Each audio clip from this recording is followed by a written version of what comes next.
Olá, meu nome é Felipe Leite Soares, sou aluno do curso de Química Industrial e essa apresentação faz parte da atividade da disciplina de Química Inorgânica Industrial ministrada pela professora Shirley Nascimento.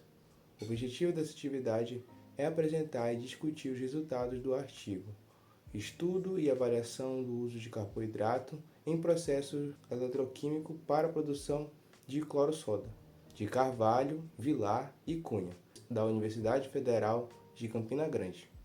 Esse mesmo trabalho foi apresentado no 22º Congresso Brasileiro de Engenharia Química e no 17º Encontro Brasileiro sobre o Ensino de Engenharia Química realizado no ano de 2018.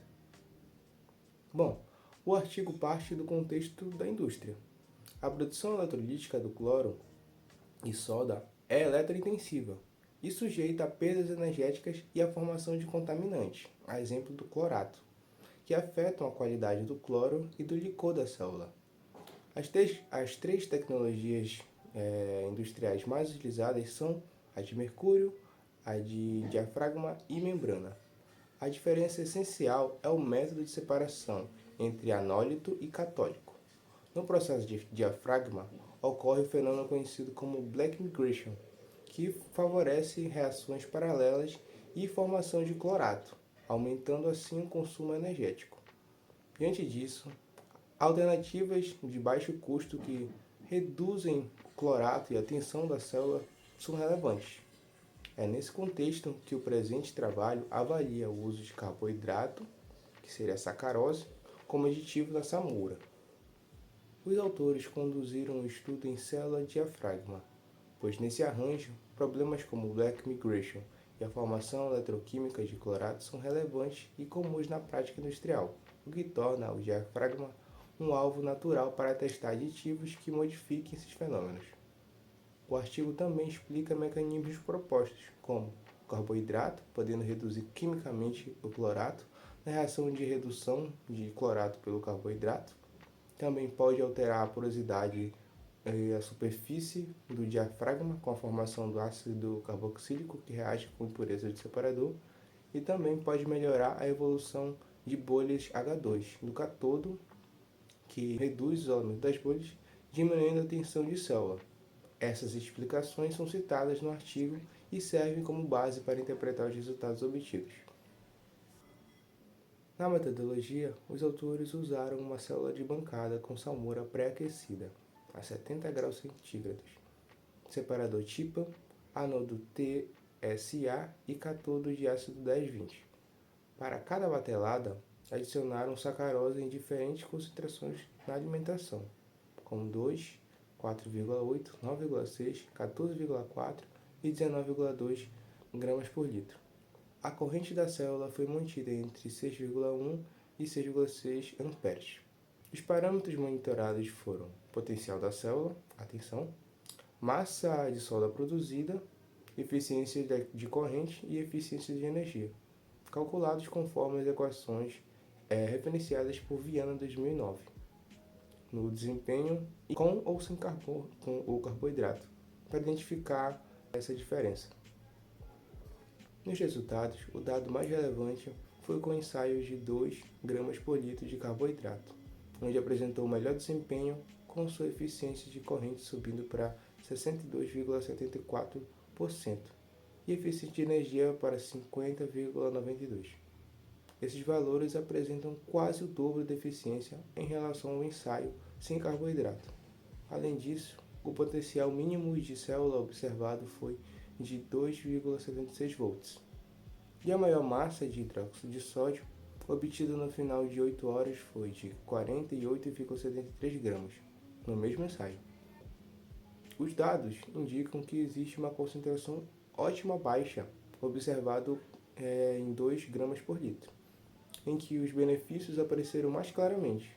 Concentrações maiores, como no caso de 9,6 e 19,2, não melhoram e, em alguns casos, pioram a eficiência da corrente e eficiência energética, o que sugere efeitos colaterais, como o excesso de aditivo causado pela produção de subprodutos ou maior consumo por oxidação do aditivo.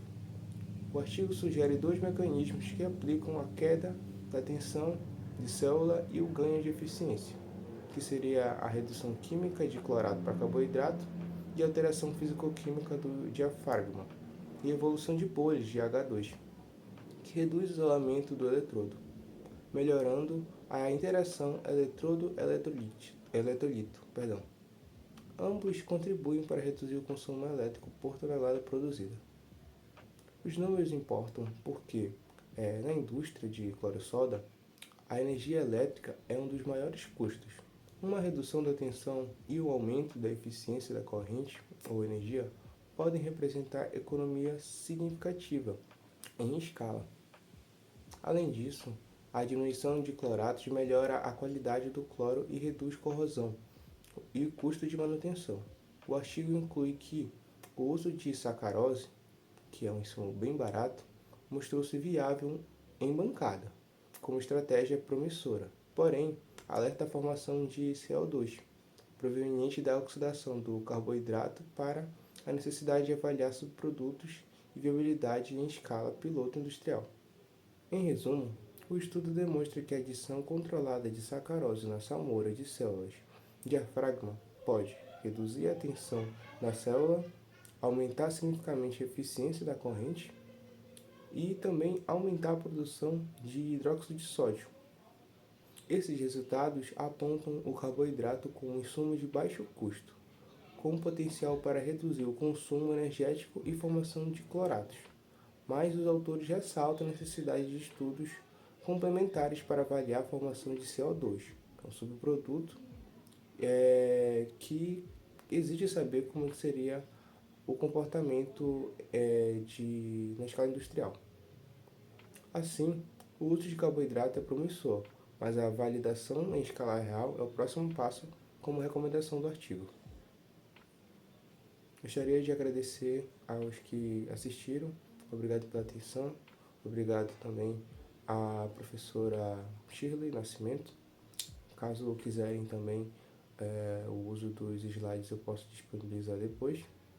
E, novamente, a referência são o Carvalho, Vila e Cunha, com o artigo Estudo e Avaliação do Uso de Carboidrato em Processo Eletroquímico para a Produção de Cloro e Soda.